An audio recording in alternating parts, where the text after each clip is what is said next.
Hey, good morning, everybody. So, today begins a 6-part series.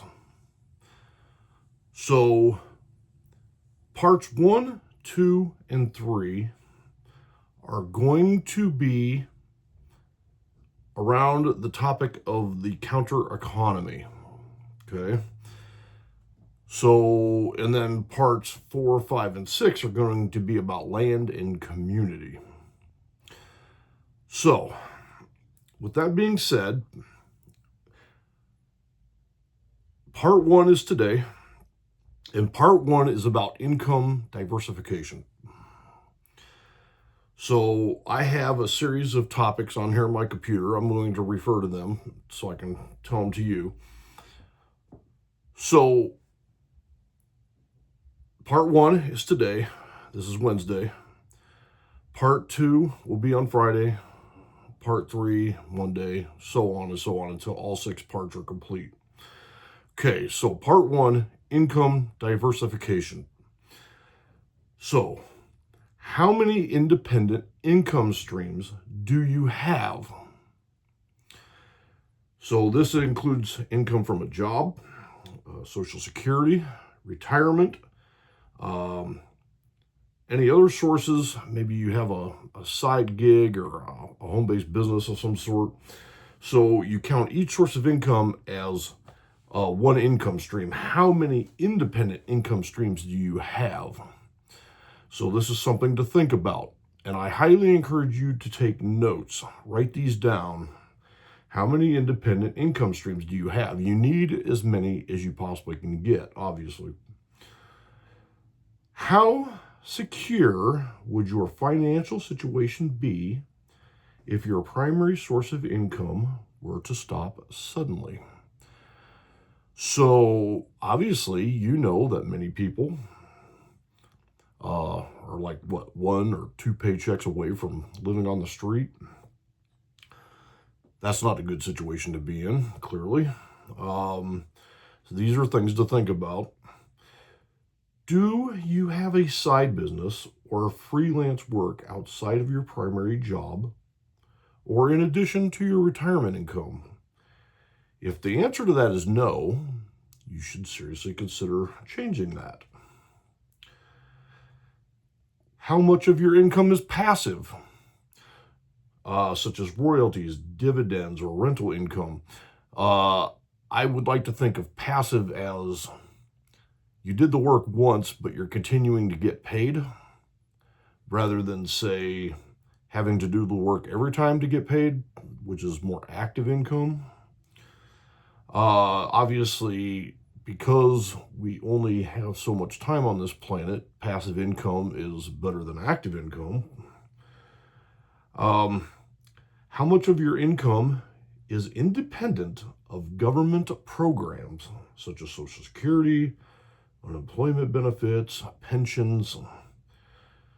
Obviously, you want more of your income to not be dependent on government programs, right? Do you have an alternative income plan if Social Security or retirement funds were reduced, eliminated, or converted to CBDCs with strings attached? Let me repeat that. Do you have an alternative income plan if Social Security or retirement funds were reduced, eliminated, or converted to CBDCs, central bank digital currencies, with strings attached? If not retired, do you have an anti-CBDC plan for retirement in place now? So obviously, you want to have an alternative source of income to it kind of, from government programs, obviously. Do you have an emergency fund that would cover 3 to 6 months of expenses? I think that's pretty important to have. Obviously, 3 months is a great start. 6 months is even better.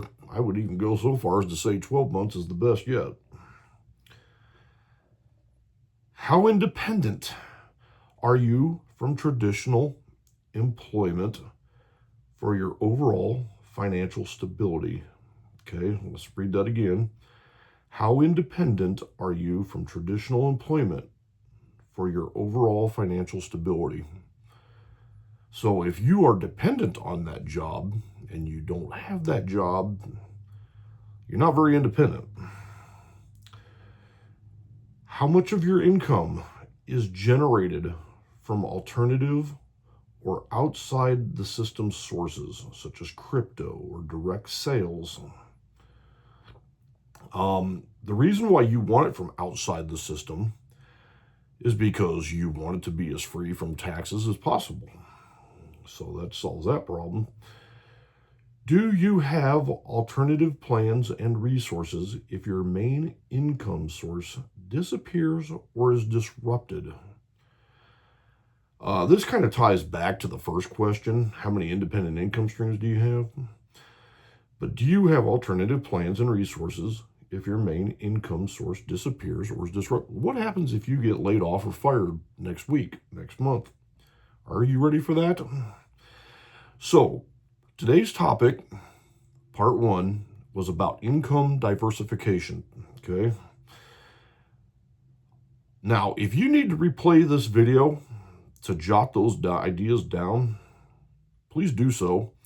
I will also put them in the description for this video so that you can refer back to them. But